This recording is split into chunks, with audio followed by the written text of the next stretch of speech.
Ocean एक बहुत बड़ा और डरावनी जगह है, पर यह और ज्यादा बड़ा और खतरनाक हो जाएगा अगर हम इसकी गहराई में जाएं तो 80% से भी ज्यादा दुनिया भर की समुद्र अनमैप्ड, अनऑब्जर्व्ड और अनएक्सप्लोर्ड है। मतलब अगर आप एक शिप पर इसमें कहीं जाकर डूबे तो बहुत चांस है कि आप एक ऐसी जगह जाकर डूबेंगे जहाँ पहले कोई ह्यूमन बीइंग नहीं गया होगा। बोट्स और ह्यूमन तो आम बात है, कई बार एरोप्लेन जो अपने साथ 100 लोगों को लेकर उड़ते हैं वो भी समुद्र में डूब जाते हैं, और ऐसा बहुत कम होता है कि कोई समुद्र में डूबा या खोया हो और वो वापस किसी की खोज के द्वारा हमारे पास इस जमीन पर आ पाया हो। पर आज हम बात करने जा रहे हैं एक ऐसे इंसान की कहानी के बारे में जो सच है, जिसका नाम है हैरिसन ओर्जेगा ओकिनी। ये एक नाइजीरियन बंदा है जो 26 मई 2013 को अपनी ऑर्डिनरी जॉब कर रहा था एक टग बोट पर।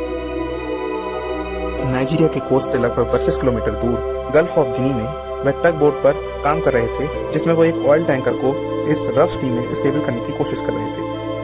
पर उस खराब मौसम में रफ सी के कारण एक बहुत बड़ी लहर की वजह से उनकी रस्सी टूट गई बोट की, और उससे उनकी बोट पलटकर पानी में डूबने लगी, जिसके कारण उस शिप में बैठे 12 क्रू मेंबर्स में बहुत ज्यादा पैनिक हो गया।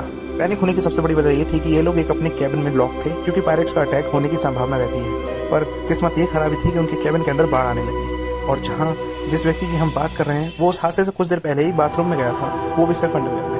बोट पलट गई और जैसे तैसे कर उसने अपने आप को बचाया, फोर्स से गेट खोला और अपने ही साथी को अपनी आंखों से बहते हुए देखा। उसने जैसे तैसे कर एक सहारा पकड़ा और इंतजार किया जब तक बोट नीचे डूबते डूबते समुद्र के फ्लोर बेड को छू न ली, जो लगभग 30 मीटर नीचे था, जिसको हम 7 मंजिला इमारत से भी कंपेयर कर सकते हैं। अब नीचे बहुत ज्यादा अंधेरा था और बहुत ज्यादा ठंड थी, और वो सिर्फ अंडरवेयर में था, जिसकी वजह से उसकी मौत भी हो सकती थी। पर उस भयंकर कंडीशन में उसे एक जहाज में ऐसा कोना मिला जहां पर वह कुछ देर ठीक से रह सकता था, जहां पानी नहीं था, हवा थी। थोड़ी सी फेवरेबल कंडीशन देख उसने फैसला लिया कि अब वो वहीं रुकेगा जब तक उससे कोई मदद नहीं। आप खुद सोचिए, ऐसी जगह जहां बहुत ज्यादा ठंड हो और आप अंडरवेयर में हो, ना कुछ खाने को हो ना कुछ पीने को हो, तो वह व्यक्ति वहां लगभग कितनी देर तक जिंदा रह पाएगा। वो जिस इंजीनियर ऑफिस में रुका हुआ था वो लगभग 1.2 मीटर ऊंचा था और 6 मीटर क्यूब का लगभग एरिया था। वहां उसके जिंदा रहने के चांसेस बहुत ही ज्यादा कम थे। वो वहां पर प्यास से मर सकता था, ठंड से मर सकता था, या वो पानी वहां घुसकर उसकी जान ले सकता था, या फिर सबसे भयंकर चीज वहां आसपास रह रही शार्क जो पहले से ही वहां इन्वेस्टिगेशन कर रही थी उसके द्वारा जिंदा खाया जा सकता था। तो मौत की इस कहानी को उसने कैसे पलट दिया आपको अब हम बताते हैं। उसने सबसे पहले कोक का इंतजाम करा जिससे वो कुछ खा पी पाए, आसपास उसे खाने का यही मिला। फिर उसने एक मैट्रेस ढूंढी जिससे उसके नीचे बॉडी के अलावा पूरी अपर बॉडी, चेस्ट, हेड वगैरह सब कुछ सेफ रह सके, ठंड से भी और गीले होने से भी। वो इससे कुछ वार्म फील कर पा रहा था और इससे उसे बहुत फायदा भी मिला था, उसका कहना चाहिए। फिर उसके बाद उसने दूसरा स्टेप लिया था अपनी O2 को कंट्रोल करना, यानी सांस को कंट्रोल करना। वहां सांस लेने की जो क्षमता थी, जितना उसका एरिया था, उस हिसाब से वो लगभग सिर्फ और सिर्फ 60 घंटों तक ही सांस ले सकता था। तो उसने 60 घंटों को जाया नहीं होने दिया, उसने अपनी सांस को ठीक से मैनेज करा। उसकी जो निकलने वाली CO2 थी, जिससे बहुत कमरे में पोल्यूशन हो सकता था, उसे उसने कंट्रोल करा। किस तरीके से वो भी हम आपको बताते हैं। दरअसल CO2 पानी के साथ बहुत जल्दी मिल जाती है, ये एक फैक्ट है। उसने पानी में स्प्लैशिंग करी, छींटे मारी, जिससे CO2 उसमें बहुत जल्दी मिल गई, और इससे परिणाम ये हुआ कि वहाँ CO2 का प्रेशर इतना नहीं बना कि जिससे उसे पॉइजनस फील हो और वो उसको ही नुकसान पहुंचा दे। शार्क्स की उसको आवाज़ आ रही थी, वो साफ साफ सुन पा रहा था कि उसके साथियों की लाशों को शार्क कैसे लेके जा रही थी और कैसे खा रही थी, पर वो इससे परेशान नहीं हुआ। इतना तो उसे लगभग झेलना ही पड़ेगा ना।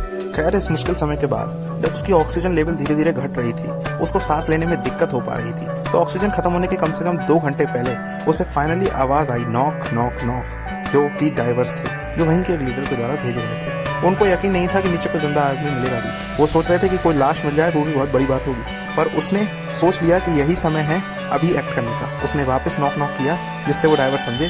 उसे फिर विश्वास हुआ जब उसने ड्राइवर्स की लाइट देखी अपने ऊपर पड़ते हुए। फिर उसने पास के ही ड्राइवर को जैसे जैसे करके ढूंढा और उसके आग यानी कंधे पर हाथ रख के दिखाया कि मैं भी जिंदा हूँ, जिससे ड्राइवर तो शॉक हो गया, पर उसे बचा दिया गया। हालांकि उसकी मौत का खतरा भी टाला नहीं था। उसको अगर डायरेक्ट ऊपर ले जाते तो प्रेशर की वजह से उसको हार्ट अटैक आने की संभावना थी, जिससे वो मर सकता था। तो उसे ड्राइवर्स ने एक पहले ड्राइवर हेलमेट दिया, तो उसके बाद उसे ड्राइवर बेल नाम के इक्विपमेंट में बैठाकर ऊपर सर्विस पर लेकर आए, जिसे लगभग 2 दिन तक उसे वहां ऐसे ही रखा गया, जिससे उसको धीरे धीरे नॉर्मल कंडीशन में लाया जा सके। फिर 2 दिन के बाद उसे खोलकर नॉर्मल दिनों की तरह उसको जीना, चलना, सब कुछ स्टार्ट करवाया गया। फिर इस सब घटना के बाद उसके मन में समुद्र को लेकर इतना डर बैठ गया है कि उसने कसम खा ली कि अब मैं आज के बाद समुद्र किनारे कभी नहीं जाऊंगा, समुद्र में तो बहुत दूर। देखिए दोस्तों, ऐसे भयानक एक्सपीरियंस के बाद जो उसके मन में डर बैठा था, ऐसा डर कई लोगों को लगता है और इसको हम बोलते हैं थैलेसोफोबिया।